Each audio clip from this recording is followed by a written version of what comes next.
Welcome back to Auto Mundial, the weekly home of all the latest motoring news and reviews. This week we check out what a pocket full of cash and friends in high places at Rolls-Royce will get you. We've also got a strong return for the performance estate as Volkswagen puts the GTX badge on its sleek ID.7. Plus, BMW gives us a glimpse into the future of its SUV design language. That's all coming up. First though, the news.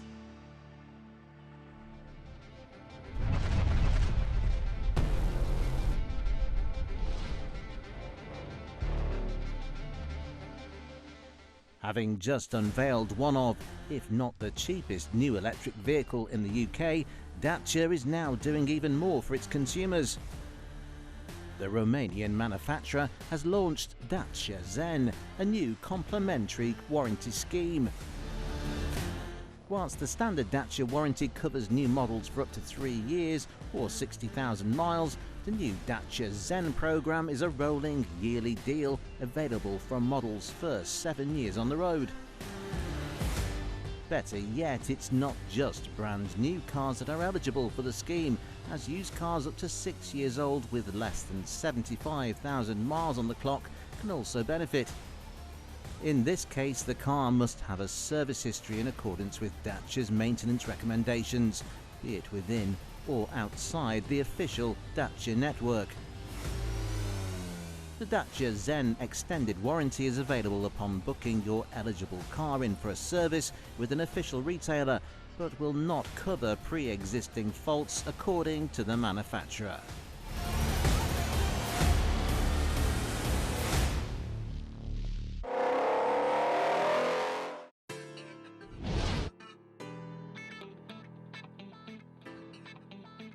Last year, BMW showcased a futuristic concept car sporting simplified design, supposedly showing the future look of the brand's lineup. Now though, the so-called NEUE class has grown a few inches and adopted some styling tweaks, becoming the NEUE Class X, and much like with the previous saloon study, we rather like where BMW aesthetics are heading. The simple shape of the previous concept does get some muscular accents around the wheel arches, and the kidney grille is more detailed, but the overall design still appeals to us. Under the sleek shape, BMW is using the NEUE Class X to showcase future drivetrain tech that should, according to the brand, make driving smoother. The 6th generation of electric e-drive technology gets an 800-volt battery that is reportedly 20% more energy dense, allowing for faster charging and better range. Added efficiency also comes from that smooth body shape that significantly reduces drag, whilst new onboard computers that BMW is calling super brains better manage the drivetrain. Inside, we're not sure if BMW is inspiring future models or taking inspiration from cars currently on the market, as the NEUE class follows the trend of a simple interior design. Lovely though it may be to look at, the lack of physical buttons in modern motors is becoming an issue for many within the industry and consumers alike. Wacky interiors are very much a given on concept cars, and the seats here don't do much to disprove that statement, though we do like the idea of lounging in these cloth chairs on long journeys. Setting the tone for future BMW models, the NEUE Class X is all about reducing carbon emissions from materials to the production process. And when a consumer-ready version of the NEUE class reaches that phase as early as 2025, it will be built in the new Hungarian BMW factory, running solely on fossil-free energy.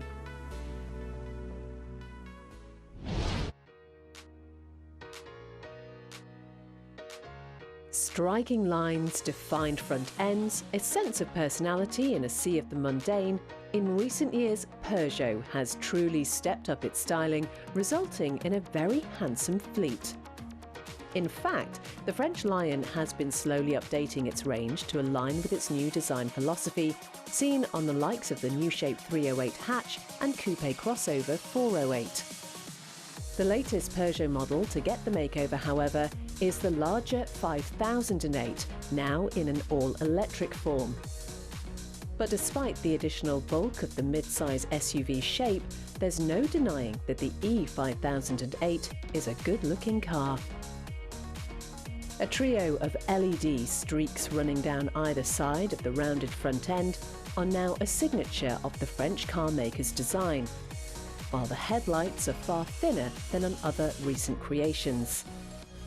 This compact leading edge helps to reduce the visual size of what is the largest model in the Peugeot range. The work up front is undone by the long roof and chunky rear end somewhat, though make the most of the new model's slightly higher ride height, and the E5008 will look dynamic on dirt. A stunner from the outside, there is one issue we have with the Peugeot. Most modern Peugeot cars, in fact. Take your place in the driver's seat, and in front of you is an almost square-shaped steering wheel sitting low down in the cockpit. The majority of cars bearing the lion crest offer an unusual driving position that can make adapting difficult. In our eyes, a comfortable driving position places the steering wheel around chest height, just towards the bottom of one's line of sight, not beneath it.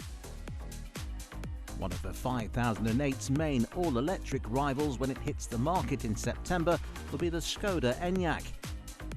Sporting a more traditional driving position in which peering through the wheel reveals the instrument cluster rather than the driver's own legs, it may not get the fancy frills of Peugeot styling. But what you can expect from a Skoda is ease of use. Inside, the Czech SUV gets a very grey layout, but one you can easily work around. A large infotainment screen sits perched on the dashboard, whilst a selection of physical buttons towards the centre console will keep many happy. Overall, plush materials make the Enyaq a nice place to be, especially in this Laurin and Clement edition with leather aplenty. Jump out of your VW Group SUV and take in the very Skoda styling. The Enyaq's headlights and grille design, as well as the rear end, are nothing if not inspired by other Skoda models, so everything is to be expected really. At the end of last year, the Enyaq too got a midlife facelift, upgrading underpinnings and improving both power and range. An entry-level model, the Enyaq 60 gets a single electric motor powering the rear wheels, good for 177 brake horsepower, whilst range sits at 250 miles. Go for the larger battery option and you'll get up to 348 miles of range and 282 brake horsepower under your right foot. The Peugeot E5008 also comes with a selection of powertrains, starting out with a 73 kilowatt-hour battery. This features in a pair of layouts a high-power dual-motor setup, good for 321 brake horsepower, or a sedate entry-level model. As with most things, the middle offering in the lineup is just right. The whopping 98 kilowatt-hour battery attracts with it 400 miles of available range, thanks to a single 228 brake horsepower motor on the front axle. With its impressive mileage and ability to seat 7, we can overlook the traditional Peugeot interior design quirks when it comes to the E5008. However, and although prices aren't yet confirmed, we are expecting the newest line-faced SUV to start just under the £50,000 mark. For that price, Skoda will offer you a range-topping Enyaq and the trimmings. So how much do you value the extra space and range?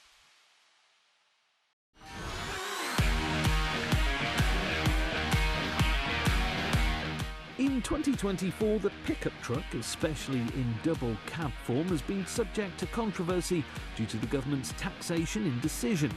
From no longer being considered as commercial vehicles early on this year to a subsequent U-turn on the changes, double cabs will reclaim their tax benefits for businesses as of July. So it's good news then for this, the brand new Ford Ranger, an updated version of the popular pickup. No impressive US half-ton, this European takes on the formula adapts to old continent road sizes, yet still provides a sizable and practical open-air bed. The 2024 Ranger is available in a pair of body styles, either this double cab or a work-orientated single cab with a larger bed benefiting from the single row of seats inside. A trio of diesel engines feature in the newest blue oval pickup, from a 167 or 200 brake horsepower 2-litre all the way up to a beefy 3-litre V6 offering 236 brake and a maximum payload of over a tonne. Every model is rated to tow up to 3.5. Since its introduction to the UK market, the Ford Ranger has become one of the best-selling commercial vehicles and frequently receives top pickup awards.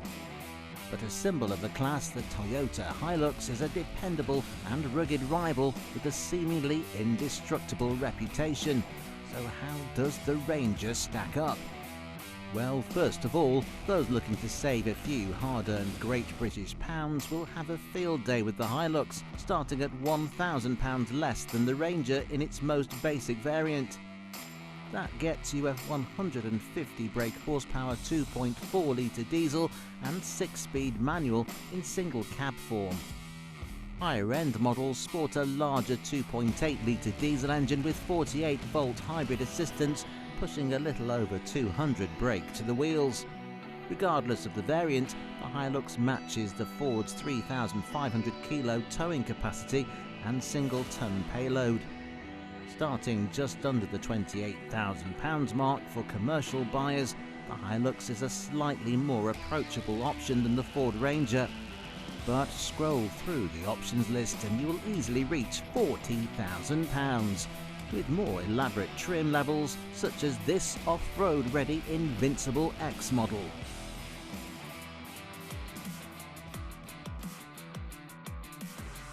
But if it's off-road ruggedness and fun you want, perhaps it's time we take a look back at Ford and the Ranger, as this is the Baja pickup truck you'll want.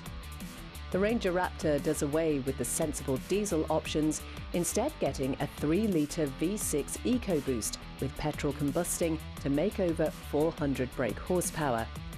Here in the UK, more restrictive particle filters mean a more sedate 288 brake limit. Either way, a 10-speed auto means 0 to 62 takes just 8 seconds, enough to rival many modern EVs despite its impressive bulk.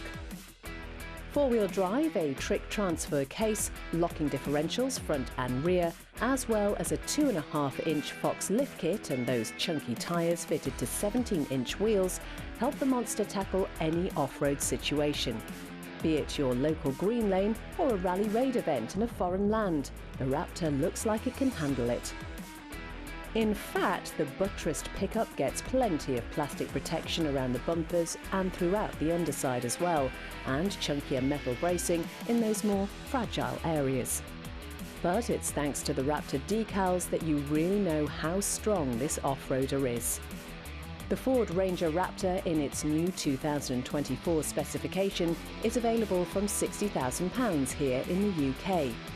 Quite the jump from the entry blue oval pickup, and with power restricted in our market, we're not actually sure it's worth the extra money.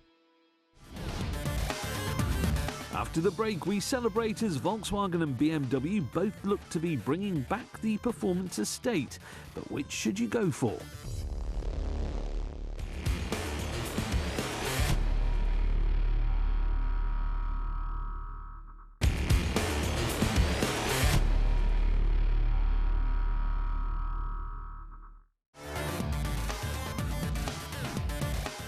Welcome back. Coming up, Rolls-Royce asks the mirror on the wall if its latest creation is indeed the fanciest of them all.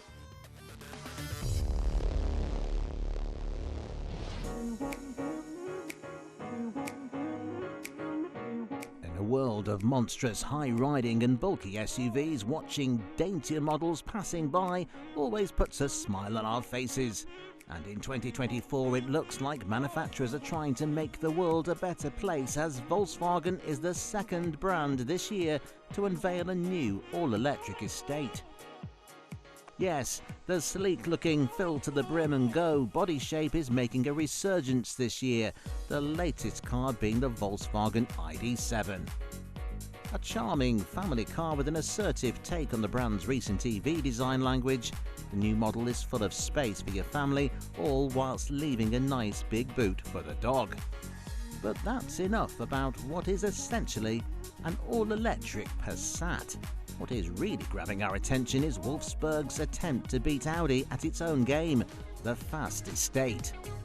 Unveiled not long after the standard model, this is the ID.7 GTX, bearing the same iconic three letters that Volkswagen is implanting onto a plethora of electric cars in 2024. Visually, telling the sporty model from the sedate is not a matter of minutes, with but a few minor touches. A slightly lower splitter, darker contrasting parts in places, and a few badges mean only those in the know will spot it. The new Super Estate doesn't even get a spoiler to show onlookers that you enjoy speed.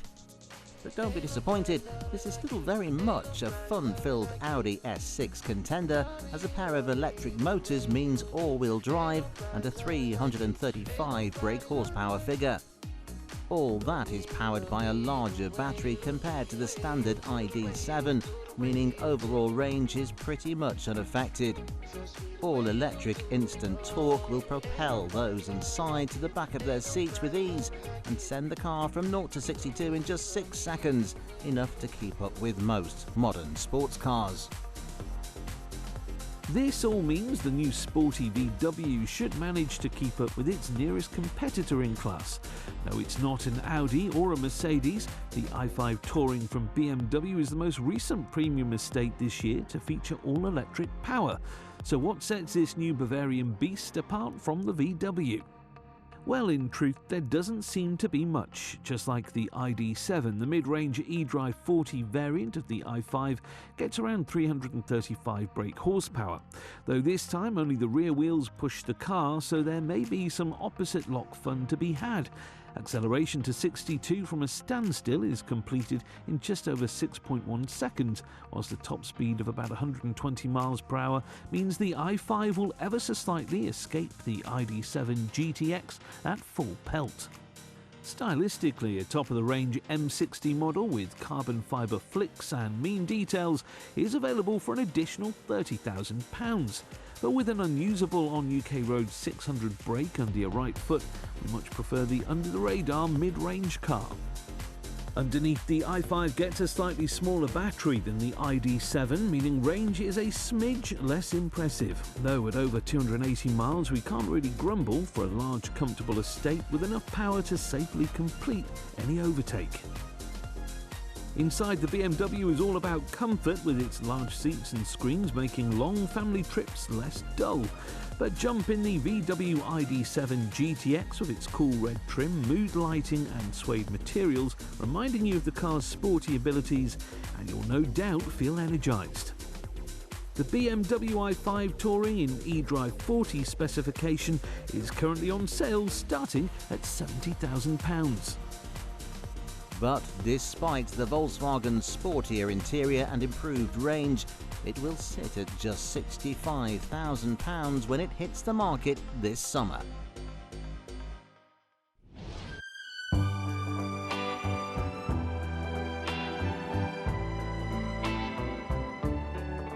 Rolls-Royce, known for ferrying about the most distinguished and decorated people of society in the utmost luxury and dignity.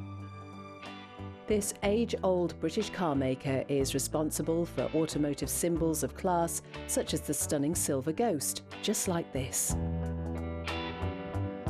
Today, the uber-luxurious manufacturer continues its endeavours to satisfy the wealthy through automotive design.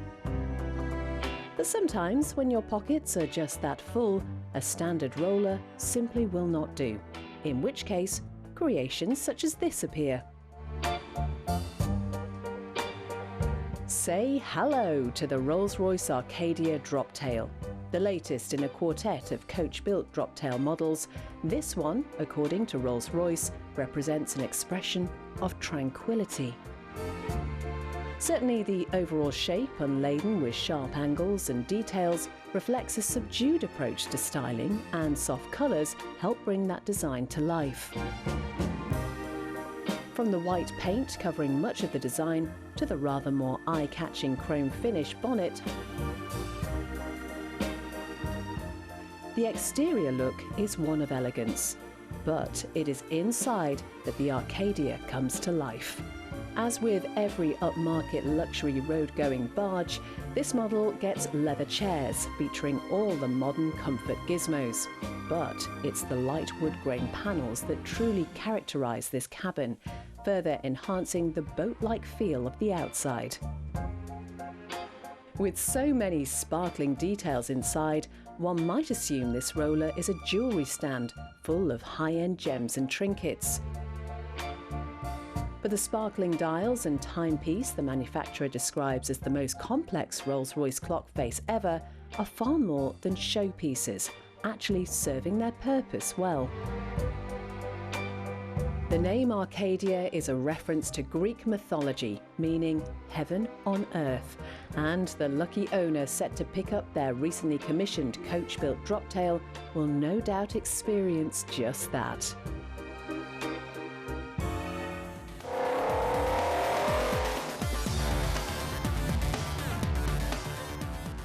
Thanks for watching this episode of Auto Mundial. Make sure to tune in next week as we get an early look at the all-new Mercedes G-Wagon.